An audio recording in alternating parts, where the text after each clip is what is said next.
क्या अब YouTube income पर भी टैक्स देना पड़ेगा?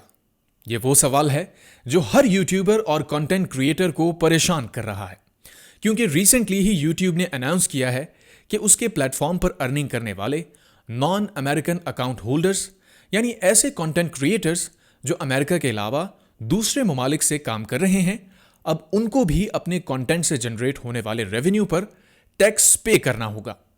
यहां सवाल यह पैदा होता है कि यह टैक्स कितना होगा और क्या पाकिस्तानी कंटेंट क्रिएटर्स को भी टैक्स पे करना होगा? यह जानने के लिए एपिसोड में आखिर तक मेरे साथ रहिए। YouTube ने जो नोटिस भेजा है उसमें मजीद बताया गया है कि यह नया टैक्स सिर्फ और सिर्फ अमेरिका से मिलने वाले व्यूज पर लगेगा। फॉर एग्जाम्पल, अगर आपकी वीडियोस को 5000 व्यूज मिलते हैं, जिनमें से 2000 व्यूज अमेरिका से मिले हैं, तो उन 2000 व्यूज पर जो अर्निंग होगी उस पर टैक्स लगेगा।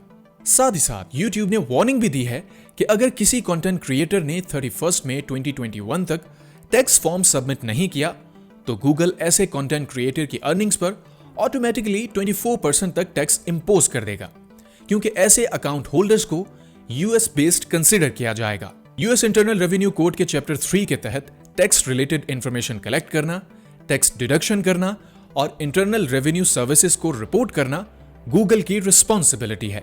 और यही रीजन है कि YouTube ने अपने इस नोटिस में इस बात को इलैबोरेट भी किया है कि अगर आपकी वीडियोस अमेरिका में देखी जा रही हैं और उस पर अर्निंग भी हो रही है, तो गूगल जून 2021 से ऐसे कंटेंट पर होने वाली इनकम से टैक्स डिडक्ट करेगा, जिसे गूगल ने विदहोल्डिंग टैक्स का नाम दिया है।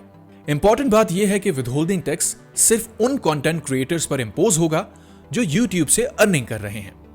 ऐसे यूट्यूबर्स जिनकी वीडियोस मोनेटाइज नहीं, उन्हें फिक्र करने की कोई जरूरत नहीं, क्योंकि उन पर विदहोल्डिंग टैक्स इंपोज नहीं होगा। यूएस और यूरोपियन कंट्रीज से आने वाले ट्रैफिक और एड्स पर यूट्यूबर्स ज्यादा अर्निंग करते हैं, और उसका रीजन यह है कि अमेरिकन और यूरोपियन कंपनीज की एड स्पेंडिंग कंपैरेटिवली बहुत ज्यादा होती है। लेट्स से पाकिस्तान में आपकी वीडियोस को 1000 एड व्यूज पर $1 मिलता है, तो सेम एड व्यूज पर आपको अमेरिका से ऑलमोस्ट 3 टाइम्स अर्निंग होती है। इसीलिए पाकिस्तानी यूट्यूबर्स की कोशिश होती है कि उनके कंटेंट पर अमेरिका और यूरोप से ज्यादा व्यूज मिले, ताकि ज्यादा से ज्यादा अर्निंग हो सके। नाउ ऑब्वियसली कंटेंट क्रिएटर्स को ये नई टैक्स डिडक्शन काफी पेनफुल लग रही होगी, but I think Pakistani content creators को ज्यादा परेशान होने की जरूरत नहीं है, क्योंकि ज्यादातर पाकिस्तानी यूट्यूबर्स का कंटेंट उर्दू लैंग्वेज में है और उन्हें साउथ एशिया और मिडिल ईस्टर्न रीजन से ज्यादा व्यूज मिलते हैं। और अगर कुछ व्यूज अमेरिका से भी मिलते हैं तो सिर्फ उस पर ही टैक्स लगेगा। अमेरिका के अलावा किसी दूसरे रीजन से मिलने वाले व्यूज पर टैक्स नहीं लगेगा।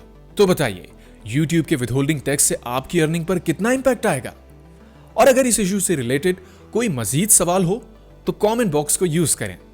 That's it for now. I hope ये एपिसोड आपको पसंद आया हो। Thanks for watching and I will see you in the next episode.